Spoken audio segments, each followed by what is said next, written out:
bercanda. Assalamualaikum warahmatullahi wabarakatuh.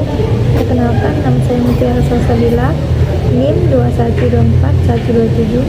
Perkenalkan, nama saya Siva Arfia Harhat, NIM 2124139. Kami dari kelas TAI 3D. Di sini kami akan membahas tentang perkembangan Islam di negara-negara non-Islam seperti Amerika, Eropa, dan Australia. Mari simak video kami selanjutnya. Kalau kita lihat perkembangan Islam di Amerika tuh sudah cukup berkembang pesat, seperti masjid-masjid sudah banyak, terus komunikasi yang aktif seperti di bidang pendidikan, di bidang kesehatan, di bidang ekonomi dan lain-lainnya. Dan juga ada juga universitas di Amerika tuh berkembang cukup pesat, seperti Universitas Studi Islam di sana sudah cukup berkembang pesat di era Amerika. Berarti Islam di Amerika tuh sudah cukup berkembang pesat. Memang benar adanya kemajuan Islam di Amerika, tetapi kita harus melihat juga dari sisi lainnya, seperti saat ini Muslim masih banyak yang menghadapi Islamofobia di Amerika, seperti adanya diskriminasi pekerjaan dan stereotip negatif di media. Beberapa masjid juga pernah menjadi sasaran vandalisme. Jadi Islam di Amerika itu walaupun berkembang tetapi tidak sepenuhnya aman karena masih banyak tantangan besar dalam penerimaan sosial. Selanjutnya kami akan membahas tentang perkembangan Islam di Eropa saat ini.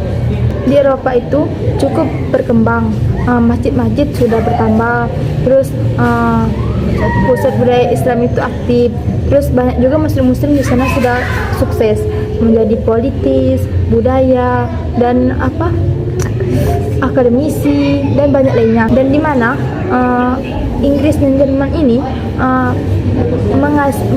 memberikan peluang untuk umat muslim ini berkontribusi di negara mereka. Tapi di sisi lain, negara Eropa itu mempunyai aturan yang ketat. Contohnya yaitu dilarang memakai jilbab ke sekolah dan sulitnya membangun masjid di beberapa daerah tertentu. Ada juga kelompok-kelompok ekstrim yang tidak menyukai kehadiran Islam.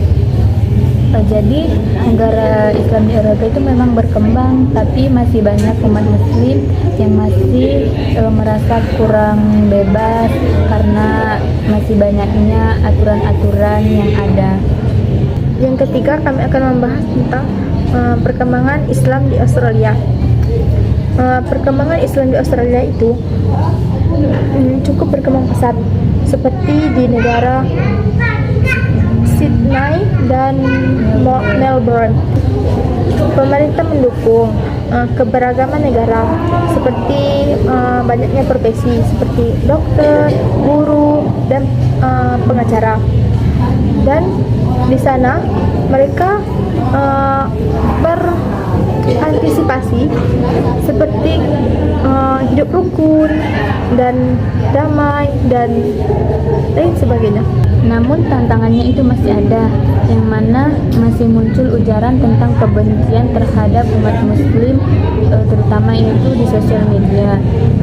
Ada juga beberapa sebagian masyarakat yang belum mengerti tentang Islam, dan muslim muda ataupun pemuda-pemuda di Eropa itu terkadang bingung cara menyeimbangkan ajaran agama Islam dengan ajaran Barat ataupun budaya Islam dengan budaya Barat. Terus perkembangan di Eropa itu memang ada, tetapi kita itu masih butuh usaha untuk memperbaiki pandangan masyarakat lain terhadap Islam di Eropa. Dari pembahasan yang tadi, dapat kita simpulkan memang negara Islam itu berkembang di negara Amerika, Eropa, dan Australia. Tetapi perkembangan itu tidak selalu mulus, ada tantangan dan juga ada perkembangannya. Yang terpenting yaitu kita harus menjaga dialog dan menjaga akhlak yang baik, serta berkontribusi bagi masyarakat agar Islam itu semakin diterima. Mungkin cukup sekian yang dapat kami sampaikan. Kurang dan lebihnya kami mohon maaf. Kami akhiri dengan Assalamualaikum warahmatullahi wabarakatuh.